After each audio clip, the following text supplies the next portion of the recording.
E aí, pessoal, tudo bem? Meu nome é Adolfo Pascali, aqui do canal Falando NASCAR. Vamos falar aqui, ou eu vou falar aqui um pouco do que aconteceu em Bristol para mim, o que foi melhor e as decepções que aconteceram nessa corrida, e algumas surpresas, para dizer a verdade, né? E se você não é inscrito, se inscreve no canal, dá um like aí para esse conteúdo chegar para quem curte NASCAR, e fica até o final aí para ajudar o canal a crescer, beleza? Já tá dado o recado, obrigado. Então, seguindo aí na tela, a gente já tem os 10 primeiros colocados e algumas surpresas estão no meio. Logicamente, nós estamos falando de Bristol Dirt, nós estamos falando de uma pista diferente, uma corrida que foi, ao meu ver, muito legal.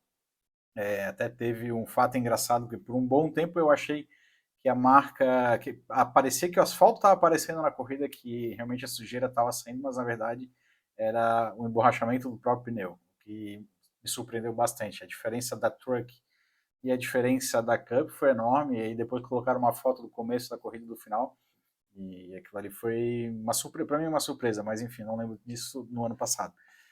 A verdade é que todo mundo esperava que o Tyler Reddick meio que reinasse aí, né, depois do que aconteceu no ano passado, e vendo como ele ia se sair bem nesse tipo de superfície, mas algumas surpresas resolveram aparecer no meio do caminho. Mas também teve estratégia, vamos lá. O Christopher Bell ficou em primeiro, é, temos que lembrar que ele não parou no segundo estágio, e aí com isso ele conseguiu manter a ponta, ele liderou por mais 100 voltas, sofreu um pouquinho, sim, mas provavelmente o pit stop viu que o pneu poderia aguentar, vendo os primeiros pit stops ali, e ele tomou uma decisão que podia ter sido arriscada e que podia ter perdido no final, quando o pneu dele, porque, querendo ou não, o Tyler Reddick em segundo, ele conseguiu vencer os dois primeiros estágios, quando ele foi trocar os pneus, ele caiu para 12º ou 15º, não tenho certeza agora, mas ele voltou rapidamente e ainda conseguiu chegar em segundo, ou seja, estava fazendo um pouco de diferença o piloto em si, mas o pneu talvez só no final fizesse diferença. Enfim, não sei, não levou, ficou ali, bateu na trave de novo, o Reddick da Gama ficou em segundo. Vamos lá, Austin Dillon, pelo amor de Deus, que surpresa, eu vou dizer agradável, porque quando ele conseguiu se manter, ele estava sempre ali, top 10, top 15, ficou um tempo lá na frente brigando, conseguiu chegar a um terceiro, mérito do cara, obviamente ele também tem um certo conhecimento aí da causa, né? O Stenhouse também, Stenhouse remou pra caramba, eu vi ele avançando pouco a pouco, foi avançando, conseguiu escapar da rodada do Blaney, conseguiu terminar aí numa quarta posição, que para ele o melhor resultado depois da vitória de Daytona é essa corrida, que não surpreende muita gente, porque sabe do histórico desse cara. Chase Briscoe, que por um momento eu achei que ele ia fazer uma baita lambança. Chase Briscoe, quando tá em corrida de areia, de terra, eu sempre espero o pior dele, porque o que ele fez ano passado, o Tyler Reddick, ele sempre dá uma de louco. Eu já chamo ele de Banzai Briscoe justamente por isso, porque pode esperar que alguma coisa ele vai fazer. Mas, chegou numa posição boa para ele. Justin Haley tá aí mais uma surpresa, ele também andou muito bem aí no top 10, top 15, eu acho que ele até permaneceu mais tempo no top 15, sempre beirando ali o 11º, depois foi subindo. Dá para dizer que fez uma corrida sólida, então querendo ou não, para a equipe, se tu vê, os outros companheiros deles ficaram lá atrás. O carro do Jonathan Davenport ficou lá pelos últimos lugares, e o Almeidinha ganhou algumas posições ali, mas estava andando lá para a 20ª, quase tomando uma volta do líder quando teve uma bandeira amarela. Martin Truex Jr., eu não sei nem o que dizer, porque eu vi ele poucas vezes na corrida, mas conseguiu também se manter ali, uma façanha, um cara que sempre estava tendo um resultado ruim, estava lá na frente e depois ferrava. Então, parabéns para ele, o que eu posso dizer. Todd Gilliland é um cara que eu tiro o chapéu, ele está se sobressaindo. Eu acho que o fato de ele ter perdido as 5 corridas esse ano e não ser full time fizeram com que despertasse ali nesse cara um negócio, tipo assim, cara, preciso correr, senão eu tô ferrado. E agora que ele está sendo cotado para assumir o carro da Stuart Haas, aí é um dos pilotos que estão ventilando que pode ir para lá, querendo ou não, é jovem, é uma promessa, já falei isso no vídeo anterior, a Stuart Haas está atirando para todos os lados, disso a gente não tem dúvida. Mas é uma boa escolha, querendo ou não, esse cara agora está querendo mostrar serviço para quem sabe assumir uma máquina boa. Já ao contrário do Corey LaJoie, que eu sempre falo que queria ver ele com um carro bom na mão, mas depois do resultado que ele teve em Atlanta, parece que ele esqueceu aí, né? Tudo bem que quando o cara não corre na areia, quando o cara não corre na terra, não tem muito que esperar dele, né? Enfim, Kevin Harvick também, esse é um cara que eu não vi ele na corrida, eu fui ver só na fase final, ele não apareceu, não se destacou, mas chegou em nono, que é o que importa.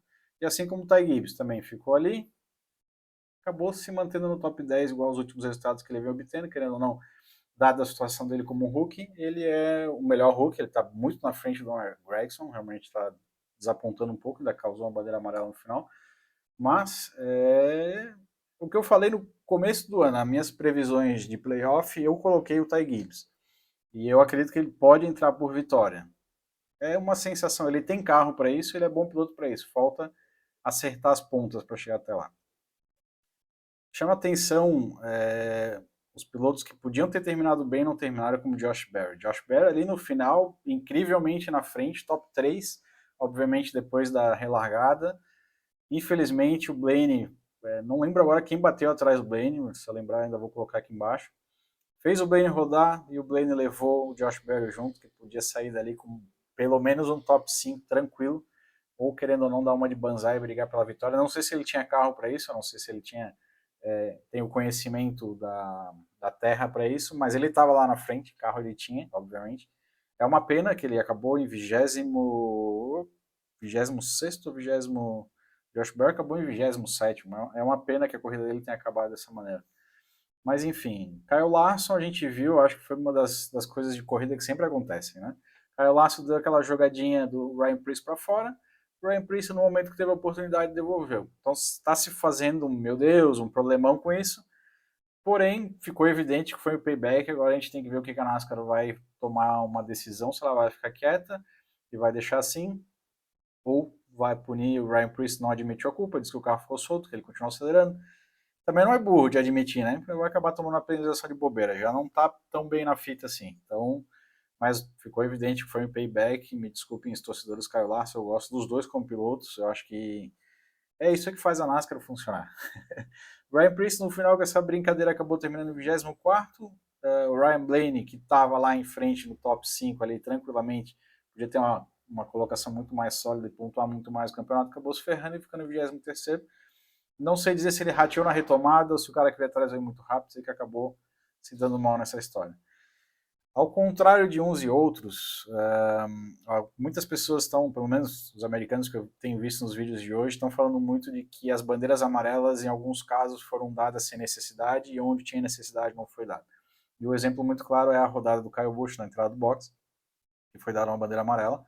Aparentemente ele tinha quebrado a suspensão ou quebrou ali naquele momento que rodou, e foi dado uma bandeira amarela. Agora, quando o Ryan Blaney rodou na frente do pelotão, não deu. Então, uma comparação até justa, porque o Blaney estava em terceiro, se eu não me engano, e ele rodou na frente do pelotão inteiro, aí todo mundo passou por ele, não tem a bandeira amarela. O Kyle Busch estava lá atrás, rodou na frente do box, literalmente entrou já pro pit, não teve bandeira amarela. Então, assim, até entendo que a NASCAR queria meio que deixar a corrida rodar mais. Se a gente for analisar a corrida inteira, em alguns momentos não precisariam de bandeira amarela e foram dados, e momentos que você diz assim, poxa, podia ter rolado a bandeira amarela, podia ter dado. Mas aí vai muito do apelo do torcedor aí com o seu piloto, né? Então também, mas sim, eu confesso que eu não entendo, eu acho que no caso do Kyle Busch não deveria e no Ryan Blaney sim deveria ter feito uma relargada. Mas enfim, já foi a corrida, já acabou, não tem muito o que falar. O Jonathan Davenport, que eu queria só comentar, o cara é o famoso Superman da Terra, né? Que é o cara multicampeão, esqueci agora como é que ele ganha, o Dora, o cara que ganhou muito título de terra, se esperava muito mais dele, mas é uma pena que ele não conseguiu o que se prometia. Não sei se foi o carro ou se foi a adaptação dele. Mas é uma pena, assim, porque querendo ou não é um cara que vinha de fora da NASCAR para correr um NASCAR no terreno dele, então eu esperava que o cara pudesse ficar mais na frente. Mas enfim, se teve problema no carro, outro mais, quem sou eu aqui para julgar? Eu realmente esperava um pouquinho mais dele. Se você percebeu ali no começo, os nomes do Austin Dillon, Stenhouse, Briscoe, Justin Haley estavam com asterisco, justamente porque, segundo a NASCAR, esses são os pilotos que possuem background de terra. São pilotos que já vieram dessas categorias, que têm experiência nessa categoria e que, muito provavelmente por isso, foram bem sucedidos, principalmente Austin Dillon, que a gente sabe que corre lá atrás. A evolução do Stenhouse também foi muito grande durante a corrida. Justin Haley, que se manteve sempre lá na frente. Então, assim, são pilotos que já têm uma experiência na terra superior aos demais. Só que esquecem de falar que o Bell foi proibido pela Joe Gibbs Racing de correr na terra esse ano em qualquer evento fora da NASCAR. Então, assim, eu não sei dizer se o Bell tem tanta experiência quanto esses pilotos, mas que o cara manda muito bem na terra, ele manda. Talvez isso também tá mandando um recado para o próprio time, tipo, meu, deixa eu correr na terra, ou o time vai entender, já ganhou agora, não precisa mais correr na terra. Agora, falando sério, mais umas 2 corridinhas de terra assim na temporada seria sensacional, né? Pegar um mês ali, Bristol e mais 2 corridas de terra para ter uma sequência, seria algo que poderia ser o diferencial da NASCAR. Também se falou, só para terminar aqui, se falou muito que não estava cheio o estádio, estava frio, era tarde, mas venderam todos os ingressos. Então, se é no Brasil, ainda digo que tem cambista, né? Mas é nos Estados Unidos, eu não sei se isso ocorre lá com tanta frequência. Mas sim, foi falado que venderam todos os ingressos, ou seja, considera que o evento foi um sucesso, só que nem todo mundo foi ver. Nas trucks estava bem vazio mesmo, mas isso já é normal. Mas na NASCAR Cup no dia seguinte, no domingo, foi um pouquinho aí a desejar, né? Mas o que importa é que pagaram. Se for ou não for, vê na TV, né? Que está mais quentinho em casa. Bom, e é isso aí que eu tenho para falar.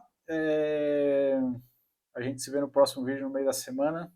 E não esquece aí de curtir e compartilhar se chegou até aqui, beleza? Um abraço.